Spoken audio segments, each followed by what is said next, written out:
يا مساء الفل والجمال. معاكم نهلة وانت بتتفرج على برنامج خلاصة في 5.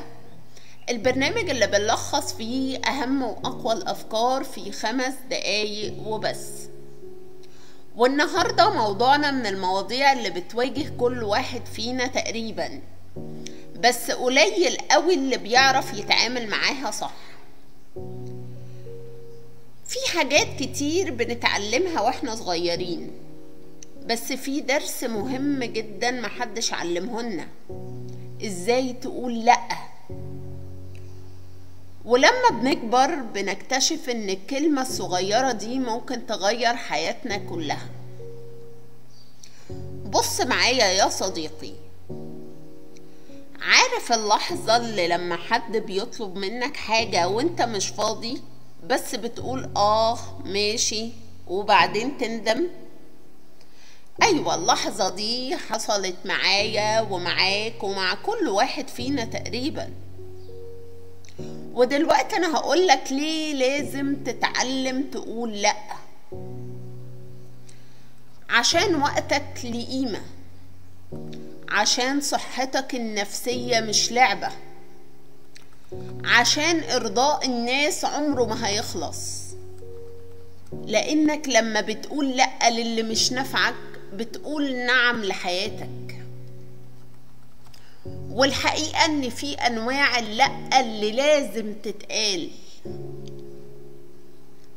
لأ للشغل اللي فوق طاقتك، لأ للصداقة السامة، لأ للمجاملات اللي بتأذيك، لأ لمقارنة نفسك بغيرك، لأ للحاجة اللي مش شبهك. ودلوقتي أنا هقولك شوية جمل ممكن تقول بيها لأ بأدب. شكرا على الدعوة بس مش هقدر أشارك. بقدر ثقتك فيا لكن الوقت مش مناسب حاليا. خلينا أفكر وارجع لك بدل ما توافق على طول. أنا حابب أساعد بس مش هقدر أوعدك دلوقتي.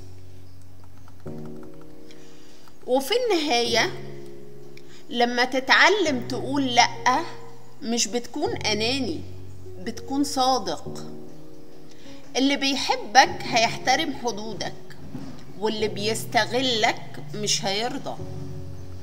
خليك دايما فاكر لأ مش ضعف، لأ قوة.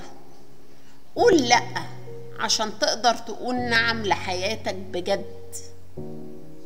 وآخر جملة هقفل بيها الحلقة النهاردة: مش كل قبول هو طيبة، ومش كل رفض هو قسوة. أوقات لأ بتكون أحن كلمة بتقولها لنفسك.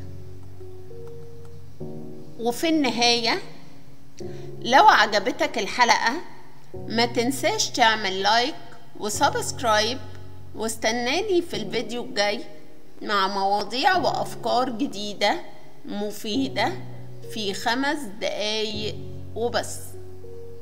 وافتكر دايما شعارنا: أفكار مركزة في وقت محدود. واشوفكم الحلقة الجاية.